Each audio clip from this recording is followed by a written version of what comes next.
Много въпроси, които получихме от нашите зрители, са как алкохола влияе върху съня, помага ли им или всъщност им вреди? Това е една също много интересна тема, която вълнува, предполагам, много хора.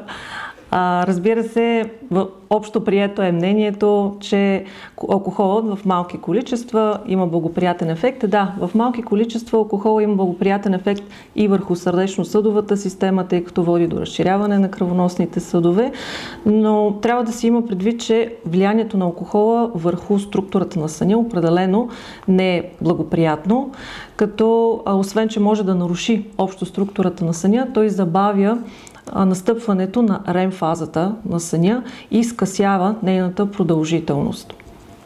Тоест, макар да ни помага да заспим, в някоя голяма част от случаите, той влошава като цяло качеството на съня ни и общо ефектът би бил негативен. Особено когато се касае за прием на големи количества алкохол. Разбира се, има случаи, в които той може да има и благоприятен ефект. Например, консумация на чаша вино, който е източник на полифеноли, би се отразил благоприятно, но нека това бъде поне 2-3 часа преди лягане за сън.